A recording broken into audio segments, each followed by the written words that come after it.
में वो 48 फीट से जंप करी। स्कूल ने हम लोगों से 1 घंटे तक हमें ये भी नहीं बताया हमारे बच्चे के साथ क्या हुआ। उन लोगों ने सारा स्पॉट क्लीन करा, फिर जाके पुलिस को इंटीमेट करा।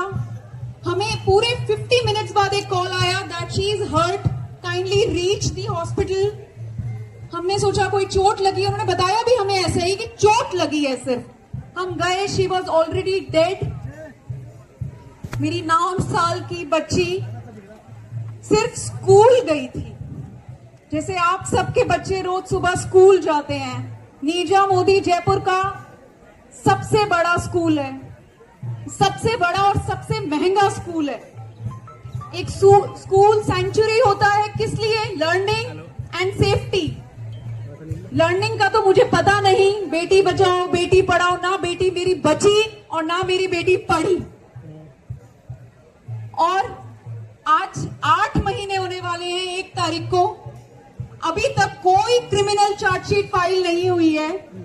हम दोनों, हमारी पूरी फैमिली, हम लोग जयपुर में रहते थे, अब हम यहाँ आ गए हैं। हम जाते रहते हैं हर हफ्ते। हमें पुलिस से कोई पॉजिटिव रिस्पांस नहीं है। टीचर के अगेंस्ट अभी तक कोई कार्रवाई नहीं करी गई।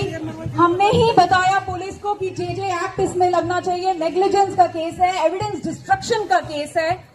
प्रिंसिपल अभी तक वही है, वो वहीं पर काम कर रही है। स्कूल के अगेंस्ट कोई एक्शन नहीं लिया गया। आज मैं यहाँ अमायरा के लिए तो हूं ही, यहाँ जितने और पेरेंट्स हैं, बच्चे हैं, मैं आप लोग रोज हम लोग अपने बच्चों को एक विश्वास के साथ स्कूल में भेजते हैं, हमारा वो विश्वास तोड़ दिया गया।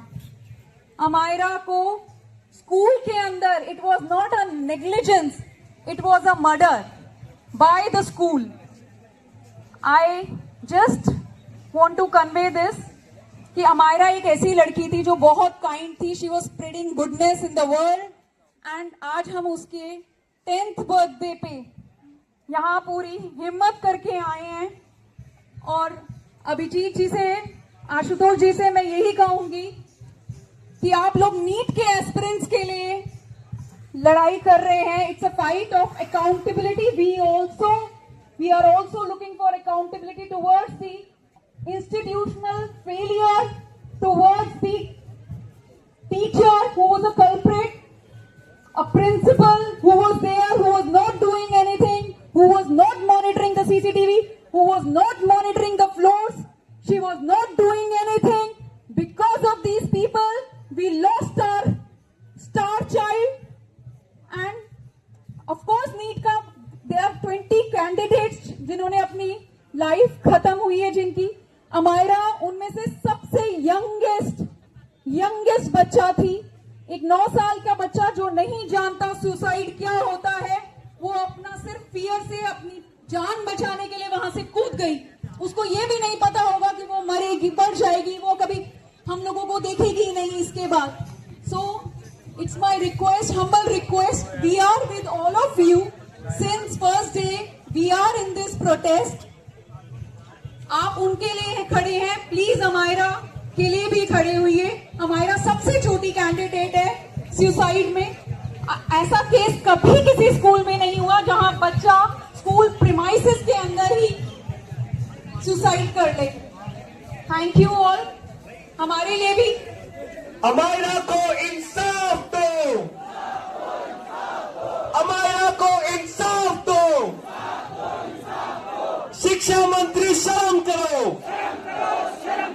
शिक्षा मंत्री शर्म करो, शर्म नहीं तो टूट पड़ो, शर्म नहीं तो टूट पड़ो। आज मैं उसके 10th बर्थडे पे एक स्ट्रीट पे, एक मंच पे खड़ी हूँ। मैं सीरियसली अमायरा के लिए तो, पर आप लोगों के लिए भी खड़ी हूँ कि किसी भी माँ बाप को जो हम लोग फेस कर रहे हैं वो कभी ना करना पड़े। एक अकाउंटेबिलिटी स्टैब्लिश करने के लिए हमें रोड पे उतरना पड़ रहा है। जो काम खुद हो जाना चाहिए वो नहीं हुआ। हम यहाँ दर की ठोकरें खाकर यहाँ खड़े हैं। मैं ये चाहती हूँ किसी पेरेंट को कभी ये नहीं गुजरना पड़े जो हम लोग फेस कर रहे हैं। Thank you so much. Thank you Ashutosh ji, thank you Deepti sir. नमस्कार। जो शिक्षा व्यवस्था का जो सबसे खराब हालत है ना, वो हमने देखी है। हम राजस्थान एजुकेशन डिपार्टमेंट में गए, मदन दिलावर जी से मिलने की कोशिश करी, कमिश्नर के पास गए। कमिश्नर क्या कहते हैं, इसमें तो क्रिमिनल एंगल ही नहीं है, वो तो खुद गिरी है। हमने कहा सर सीसीटीवी फुटेज तो देखो, क्लासरूम में क्या हुआ वो तो देखो, आप ये तो देख रहे हो। स्कूल ने वो जारी कर दी फुटेज कूदते हुए, उसको बोलो ना अंदर क्या हुआ है क्लास के अंदर। आपके कोई एंटी बुलिंग नहीं है, कोई काउंसलिंग का मैकेनिज्म नहीं है, कुछ भी नहीं है स्कूल में, पूरा सिस्टमिक फेलियर है। उसके बाद भी आज स्कूल चल रहा है। स्कूल को बचाने के लिए पूरा पुलिस डिपार्टमेंट है, एजुकेशन डिपार्टमेंट है। एजुकेशन डिपार्टमेंट ने तो क्लीन चिट दे दी है कि स्कूल में सब कुछ ठीक है। वहीं सीबीएसई ने उसकी मान्यता रद्द कर दी थी 31 दिसंबर को, लेकिन हमारे राजस्थान शिक्षा विभाग कह रहे हैं कि सब कुछ सही है स्कूल में। इसी से पता लगता है कि हमें न्याय के लिए कैसे भीख मांगनी पड़ रही है, जब से ये लोगों को हमने ही पेड़ पे चढ़ाया है और आज ये हमारे राजा बन के बैठ गए।